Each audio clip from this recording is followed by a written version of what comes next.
Students, let's begin our today's topic with DNA fingerprinting. And we have already studied that DNA fingerprinting involves identifying differences in the repetitive DNA sequences. So, what is exactly DNA fingerprinting is and why we conduct it? DNA fingerprinting is the method of identifying DNAs of different person by locating differences in the arrangement of nucleotides in those specific regions in DNA sequences which are repeated several times. Repetitive DNA we have studied कि DNA के stretches जो हैं बहुत ही long हैं, बहुत ही लंबे हैं, as I told you, and there are several places where these segments are repeated so many times. यानी कि ये न्यूक्लियोटाइड यहाँ पर ये सारे सेम होंगे and they are known as the repetitive DNA sequences and or you can call them VNTRs.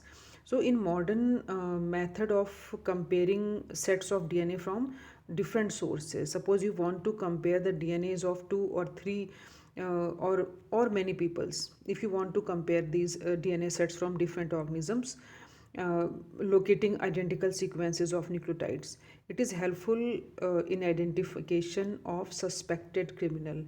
बहुत सारे क्राइम सीन्स पर आप देखते हो कि आपको जो कल्पिट है वो नहीं मिलता, लेकिन ब्लड मिल गया या हेयर मिल गया या स्किन मिल गया, और अब आपको सस्पेक्ट्स के थ्रू पता चलाना है कि वो किसका डीएनए है. तो this technique will be very much useful. Why? Because you all know that 99.9% of base sequences among all the humans are same. We have studied, you remember, just 0.1% shows difference in their arrangements. So they make very every human to be genetically very unique. ठीक है, we all are very unique by only 0.1%. So this differences in the arrangement of the DNA occurs in both functional as well as non-functional DNA. दोनों में, चाहे वो functional है या नहीं है, दोनों में ही होते हैं. मतलब रिपीटेड सीक्वेंसेस आप कह सकते हो कि वो भी होते हैं इनके अंदर. और ये जो डिफरेंस है हमारा, ये भी डीएनएस जो सेगमेंट्स होते हैं उसमें सारे डीएनएस जितने भी मिलेंगे वो 0.1 की तो डिफरेंसेस होंगे. तो जो रिपीटेड सेगमेंट्स हैं उनके अलावा की हम बात कर रहे हैं. And we use this uniqueness of DNA, we employ this property of DNA into the DNA fingerprinting technique.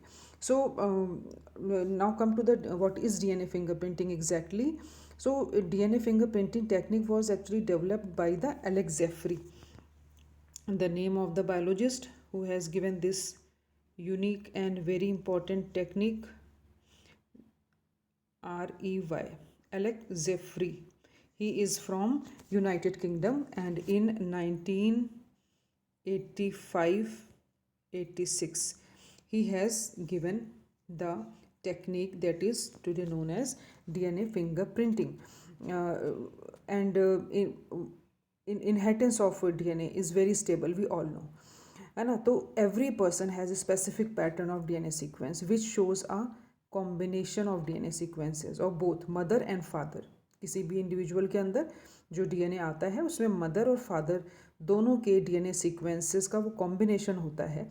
यानी उसके सीक्वेंसेस उसके मदर से भी मिलते हैं और उसके फादर से भी मिलते हैं. And study of DNA fingerprints helps in establishment of identity of person. As you know कि हमारे फिंगरप्रिंट्स भी आइडेंटिकल नहीं होते, वो भी अलग होते हैं और उसकी बेसिस पर हमारी आइडेंटिटी होती है. पहले टाइम में आप देखते हो जो लोग सिग्नेचर नहीं करते, और अभी भी कुछ डॉक्यूमेंट्स पे आपके थंब प्रिंट्स लिए जाते हैं बिकॉज दे आर यूनिक. ठीक है, वो किसी के भी मैच नहीं करते. तो उसी तरह से आइडेंटिफिकेशन अगर हमें करना हो, सपोज़ किसी पैटर्निटी टेस्ट में के लिए कोई डिस्प्यूट हो, suppose so many times we need paternity test in case of disputed parentage or sometimes identification of criminals also. So what is the technique, what is the thing which is in our hand, हम कैसे पता चला सकते हैं. तो this technique helps in identification of these types of criminals or the disputed parentage also. क्योंकि पहले blood से पता चलाते थे, क्योंकि ब्लड ग्रुप्स का ही पता था, पहले डीएनए फिंगरप्रिंटिंग टेक्निक्स तो नहीं पता थी. But there is lots of limitations in that, क्योंकि ब्लड ग्रुप्स तो 4 हैं हमारे, और उसमें जो number of blood groups available होते हैं वो बहुत लिमिटेशन में आपको अवेलेबल होते हैं. तो वो उस समय उतना आप कह सकते हो कि वेल प्रूव नहीं होता था. लेकिन अब ये टेक्निक जो है आइडेंटिफिकेशन की, ये बहुत ज़्यादा यूनिक है इन द सेंस कि सपोज़ अगर विक्टिम नहीं भी है या कल्प्रिट या वॉट एवर, तो अगर उसका स्टेन है, ब्लड का स्टेन है, और वो चाहे काफ़ी टाइम भी बीत गया हो, तो भी उनसे आइसोलेट किया जा सकता है, because there is a DNA which is a chemical compound, तो वो कभी फिनिश नहीं हो जाएगा। तो वो एट ए तुरंत, मतलब अगर आप नहीं कर सकते एट ए टाइम, तो विक्टिम्स के क्लोथ से या कई साल अगर पुराने भी क्लोथ्स पड़े हैं और उस पर उसका स्टेन है ब्लड का, सीमेन का, तो तब भी वो उससे हम पता लगा सकते हैं कि कल्पिट कौन था। तो in India the first test of DNA fingerprinting was done in June 1989। तो इंडिया में सबसे पहले ये 1989 में ये डीएनए फिंगरप्रिंटिंग टेस्ट किया गया because of a disputed parentage in Madras. And आप सबको पता होगा शायद CCMB ये इंस्टीट्यूट है हैदराबाद में, the centre for sale and molecular biology. Centre यहाँ से आप CC लेंगे, centre for sale and molecular biology Madras में सिचुएटेड है ये। सबसे पहले यहीं पर टेस्ट किया गया पहला, जो कि पेरेंटल डिस्प्यूट था, मतलब कोई क्लेम कर रहा होगा कि दिस किड इज़ माइन और सम वन एल्स ऑल्सो, तो वहाँ पर ही सबसे पहले किया गया। तो पैटर्निटी डिस्प्यूट केसेस जितने भी आते हैं, because they are most common in India and most of them are referred to CCMB for DNA evidences, वहीं पे वो उनको करते हैं। Now come to the technique of DNA fingerprinting, and this technique is known as southern blotting technique of DNA fingerprinting. This is the name of this technique, and in this technique we use VNTRs. You know that variable number of tandem repeats. So this VNTR technique involves southern blotting hybridization using radio labeled VNTR as a probe. तो what are the various steps, अब इसके steps क्या हैं वो मैं आपको बता रही हूँ। They are very simple and very easy steps. If you listen carefully you can understand the whole procedure. First we start from here, this is number 1, suppose I will change the colour, this is number 1। तो what will we do for DNA fingerprinting? DNA is isolated from any body cell, किसी भी body cell से, और even from blood stain और सीमेन stand और hair roots, कुछ भी मिल जाए। तो किसी भी बॉडी सेल से सबसे पहले उसके लिए आपको क्या करना होगा, DNA को आइसोलेट करना होगा। तो you have to isolate the DNA from the cell. तो आपने सेल में से जो है वो न्यूक्लियस, और न्यूक्लियस में से आपने DNA इसको निकाल लिया। सेकेंड स्टेप में आप क्या करेंगे, DNA sample is digested with a restriction endonuclease enzyme and the digested sample is then gel electrophoresis. अब क्या होगा कि this is suppose this is the DNA you get from the cell। जब काफ़ी लंबा DNA होगा तो आप इसको क्या करेंगे, with the help of endonuclease enzyme इसको क्लीव करेंगे टुकड़ों में। देखो ये टुकड़ों में आ गया ना, फ्रेगमेंट्स में। तो you break the DNA with, अब हाथ से तो उसको ब्रेक नहीं कर सकते ना आप, you need enzyme for that. तो रेस्ट्रिक्शन एंडोन्यूक्लियस एंजाइम की हेल्प से आप उसको ब्रेक करेंगे एंड आफ्टर देन उसकी जेल इलेक्ट्रोफोरेसिस कराते हैं। Gel electrophoresis means gel is a substance, you know that it is obtain from agar agar, तो वो जेल होता है।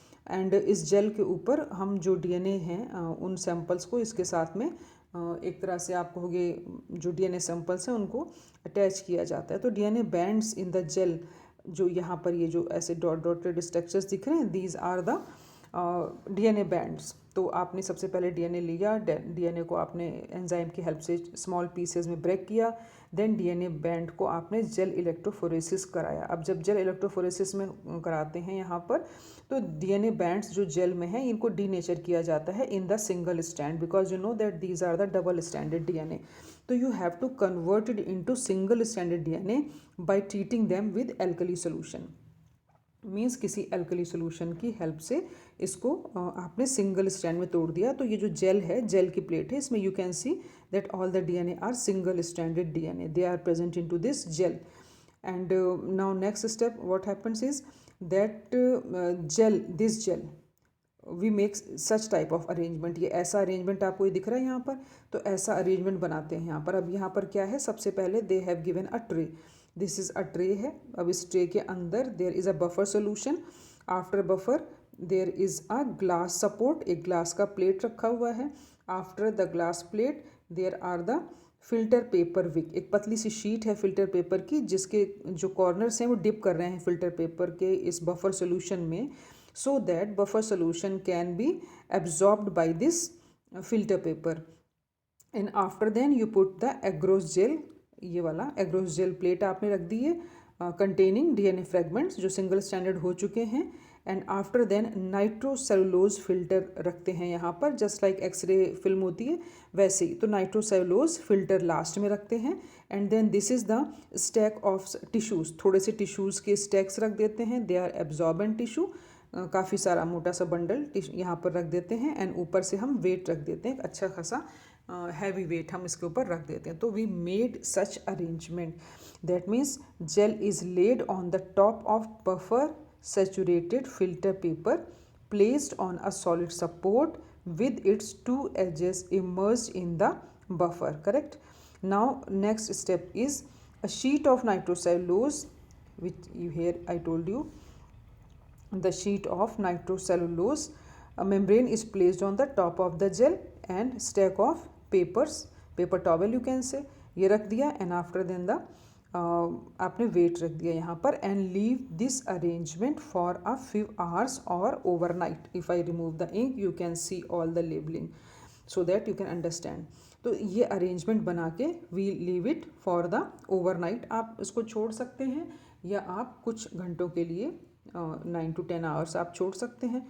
And after then what happens, you will see that buffer solution which is present here is drawn up। ये अब ये जो buffer solution इस tray में था, अब क्योंकि इसमें टिश्यू पेपर इसमें डिप करा हुआ है ना, तो टिश्यू पेपर एब्जॉर्ब करेगा, तो ये क्या होगा, वाटर ऊपर की तरफ चढ़ेगा एब्जॉर्ब करके, क्योंकि ये तो पास ऑन हो जाएगा। क्योंकि इसके बाद है क्या, जेल है। जेल इज़ समथिंग ऐसा सब्सटेंस होता है कि उसमें से भी होकर के चीज़ें इधर से उधर आ जा सकती हैं, मूव कर सकती हैं।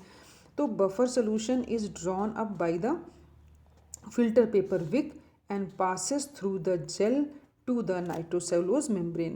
नाइट्रोसेलुलोज मेम्ब्रेन तक आएगा, पानी चढ़ रहा है ऊपर तो ये ऊपर की तरफ जा रहा है, नाइट्रोसेलुलोज मेम्ब्रेन तक आ जाएगा। And finally to the paper towels, obviously ये टिश्यू ही रखे हैं तो पेपर टॉवल भी वेट हो जाएंगे, गीले हो जाएंगे, यहाँ तक पहुँच जाएगा। But while passing through the gel the buffer carries with it single stranded DNA molecule which bind to the nitrocellulose membrane while the buffer passes through it to the paper towel। Most important चीज़ क्या है, अब ये सब हम कर क्यों रहे थे अरेंजमेंट, फॉर दैट कि ये जो DNA है इनको हम कहाँ पहुँचाना चाहते थे, इनको हम पहुँचाना चाहते थे नाइट्रोसेलुलोज मेम्ब्रेन तक। तो that's why we have made all this arrangement. From where, from the gel. तो जेल से वो कैसे एग्जैक्टली पहुँच जाएंगे, क्योंकि वो कोई DNA कोई ऐसी चीज़ तो होती नहीं कि उनको आप हाथ से उठा के रख सकते हो या किसी चीज़ के थ्रू उठा सकते हो। DNA is very fragile thing, तो उतनी फ्रेजाइल चीज़ को वहाँ तक पहुँचाना इज़ नॉट पॉसिबल। तो ये उसी के साथ बफर के साथ ही वो चला जाता है DNA, और वो जा कर के यहाँ पर नाइट्रोसेलुलोज की मेम्ब्रेन है वहाँ तक पहुँच जाता है। और नेक्स्ट डे फिर अब आप क्या करेंगे, ये पेपर डिस्कार्ड कर देंगे, सारा ही पेपर टॉवल तो अब आपके काम का नहीं है क्योंकि आपका पर्पस तो सॉल्व है। तो you discard the all the towel paper towel and you remove the nitrocellulose membrane from this system. And obviously this nitrocellulose membrane have the single standard DNA in it. ये जो DNA यहाँ से जाएगा वो single standard DNA जाएगा इसके साथ में। And you incubate it at the 80 degree centigrade पर 2 or 3 आवर्स के लिए आप इनको इंक्यूबेशन में रखेंगे, इंक्यूबेट करेंगे, सो दैट जो आपकी DNA हैं दे कैन फिक्स, जो DNA बैंड्स आए हैं वो परमानेंटली इस तरह से शीट में फिक्स हो जाएं। तो ये ऐसे ऐसे करके ये DNA बैंड्स जहाँ जहाँ भी हैं ये क्या हो जाएंगे, ऐसे फिक्स हो जाएंगे। अगर आप इनको इंक्यूबेट करोगे 80 डिग्री सेंटीग्रेड पर 2-3 आवर्स के लिए परमानेंटली इस पर फिक्स हो जाएंगे। Then you can wash this plate. इस प्लेट को वॉश कर सकते हो to remove any unwound DNA and x-ray. जो नहीं यहाँ पर वाउंड किए हैं DNA, अब वाउंड कौन से, क्योंकि इस प्लेट पर पहले से ही आपने अगर किसी कल्प्रिट का DNA डाला हुआ है और अगर उसके साथ ये मैच करता है DNA आपका, अब जो आप सैंपल ले रहे हो तो क्या करेगा, ये ऐसे बाइंड कर जाएंगे दोनों, क्योंकि ये तो आइडेंटिकल हो गए ना। सपोज़ किसी ए पर्सन का आपने, जिस पे आपको शक था, उसका DNA आपने इस प्लेट पे नाइट्रोसेलुलोज की प्लेट पे डाला हुआ है, ये DNA पहले से ही फिक्स्ड है, और ये वाला आप सैंपल रन कर रहे हो, तो ये DNA जब ऊपर जाएगा, अगर इसको लगेगा कि ये वही सेम DNA है तो उसके साथ ही डबल स्टैंडर्ड बन जाएगा, अदरवाइज़ ये नहीं बनेगा। तो आप वॉश करके बाकियों को हटा सकते हो, और अगर नहीं है तो किसी का भी नहीं बाउंड करेगा। तो the membrane now has a replica of DNA bands from agarose gel and can be used for hybridization with specific DNA और RNA probes किसी के साथ भी। तो ये जो हमने रेप्लिका बनाई, मीन्स जो मैंने आपको अभी बताया कि we get the nitrocellulose membrane and nitrocellulose membrane पर आपको डीएनए के बैंड्स ऐसे ऐसे करके ये मिल जाएंगे, सिंगल स्टैंडर्ड डीएनए बैंड्स होते हैं। एंड ये जो अब ये तो आपने जो सोल्यूशन अभी लिया ये इसमें से लिया था, अब इसमें आप कल्प्रिट का भी डाल सकते हो, मतलब किसी का भी जिस पे आपको शक था, सस्पेक्ट का आपने डाला है, ठीक है, कोई भी। और उसके बाद में या फिर आप मतलब दोनों में से कुछ भी कर सकते हो, या तो यहाँ पर सस्पेक्ट का आप डालो और जो विक्टिम जो कल्प्रिट है उसका आप दोबारा से रन करा लो, क्योंकि एक डीएनए किसी भी क्रिमिनल का सपोज यहाँ पर ऑलरेडी पड़ा ही हुआ था और ये वाला डीएनए जो सिंगल स्टैंडर्ड रन कर रहा है और ये इसी का था, तो क्या होगा, ये तो इनके बेस पेस एक जैसे होंगे तो क्या हो जाएंगे, वाउंड हो जाएंगे, डबल हेलिक्स बना देंगे, ठीक है, क्योंकि ये तो इन्हीं का डीएनए है। और अगर ये नहीं बाउंड किए that means it is not the DNA of the same person. So in that way we conduct the DNA fingerprinting technique. With the help of example I am going to explain you so that you can understand it. Here are given some sample example of DNA profiles दिए हुए हैं। तो mother, ये colour कर देते हैं तो DNA bands ऐसे दिखते हैं, ये जो दिख रहे हैं these are the DNA band. तो मदर, चाइल्ड एंड मतलब जिस पे पेरेंटल डिस्प्यूट का मामला है ये, तो one man is claiming that I am the father of this child, another man is also claiming that I am the father of this child. तो what is the proof of the paternity test? तो you can see in this case you can match the banding pattern. So in this figure you can see that man B is biological father of the child because child show the combination of nitrogen base sequence of man B and mother. तो B वाला यानी कि ये वाला जो है इसका और ये जो चाइल्ड इनका और मदर का, इनमें डीएनए की सिमिलरिटीज़ मैक्सिमम हैं इन कंपैरिजन टू पर्सन ए। तो पर्सन ए के बैंडिंग पैटर्न जो है बच्चे से और उसके मदर से नहीं मिलता है, बहुत कम मिलता है। तो that means it proves that he is not the father of that child. तो ये बैंड पैटर्न जो है वो आपको मिला के देख कर आप उसको बता सकते हैं। तो this is the child and this is the man B, this one. तो यहाँ पर आप देखेंगे बैंडिंग पैटर्न, तो ये बच्चे की काफ़ी मैच कर रहे हैं अपने फादर से भी और मदर से भी कुछ लेवल तक। Then second example is hair sample. This is the hair sample. ये पहला वाला जो ये वाला हेयर सैंपल है, हमने कहीं से भी किसी का हेयर मिल गया, हमें शक है उस पर कि ही इज़ द कल्प्रिट, तो हमने ले लिया द क्राइम सीन से। और ये हमें दो पे शक है, एक suspect 1 and suspect B, and we try to match the band pattern by the process of this DNA fingerprinting. Now easily you can detect that hair sample of suspect A है ना, वो बहुत ज़्यादा जो है वो मैच कर resemble कर रहा है with the nitrogenous base of hair sample. तो ये जो सस्पेक्ट ये और ये दोनों मैच ज़्यादा कर रहे हैं इस कंपैरिजन टू ये वाला मैच नहीं कर रहा है ना, ये दोनों मैच ज़्यादा कर रहे हैं। तो that means this person is the culprit. तो ये ऐसे करके हम पता लगाते हैं इन चीज़ों को। बुक में भी आपकी NCERT बुक में also they have given, here you can also see this pattern. If I enlarge this, the parental chromosome they have given and DNA from individual 1, DNA from individual B. So these are the DNAs from 2 person and this is the DNA which we obtained from the crime scene. And now these are the suspects जिन पे हमें सस्पेक्शन है कि किसके साथ मिलता होगा। तो C1 is the same, ये जो DNA क्राइम सीन से मिला ये वही वाला है C वाला। And A and B you can सी, ये दो हमें जो मिले हैं क्रोमोसोम इंडिविजुअल A के और क्रोमोसोम इंडिविजुअल B के। तो these are the DNA fingerprints. Now if you match you will find that B is more similar to C. तो B जो है C से ज़्यादा सिमिलर है, दैट मीन्स कि दिस पर्सन इज़ कल्प्रिट, क्योंकि ये जो मिला है आपको तो इन दोनों का मैच हो रहा है, ए का नहीं मैच हो रहा है बैंड पैटर्न। तो this is the all about DNA fingerprinting. Now there are certain steps they have given and most of the time they have asked in the board examination, they have given these sentences in the jumbled form and they ask you to rearrange it again in the correct sequence. So you have to remember all this sequence. They can change the language also, or they can increase 1 or 2 steps or they can decrease 1 or 2 steps in other way. तो वो आपको recognize करना है, because if you know the whole procedure you can easily rearrange the sentences. So see it carefully. First step is isolation of DNA, then digestion of DNA. Digestion means breaking of DNA with the help of restriction endonuclease enzyme into the small pieces as I have shown you earlier in the diagram. Then separation of DNA fragments by electrophoresis. आपने electrophoresis कराई थी तो same चीज़ हो गई, electrophoresis. Then come to the next, transferring of separated DNA fragment to the membrane, nitrocellulose membrane पर उसके बाद आपने ट्रांसफ़र किया था. Then hybridization using labeled VNTR probe. Labeled VNTR probe means जिस जिस भी इंसान के डीएनए के साथ आपको मैच करना है उसका डीएनए लेकर के सिंगल स्टैंडर्ड और अपना जो हमने उसमें डाला है डीएनए किसी भी कल्पिट का या सस्पेक्ट्स का, वो उनके साथ उनको हाइब्रिडाइज कराना, क्योंकि जब तक दोनों सेम नहीं होंगे, हाइब्रिडाइज नहीं करेंगे, तो हाउ यू विल अंडरस्टैंड कि ये किसका डीएनए है. And next, detection of hybridize DNA fragments by audio radiography के थ्रू आप पता लगाएंगे कि हाइब्रिडाइज हो गए हैं. And in this way these are the few steps by the help of which you can explain the whole technique of the DNA fingerprinting. So students, today we finished this chapter, that is molecular basis of inheritance. I hope you understand this chapter well, and in next lecture we will discuss some biotechnology.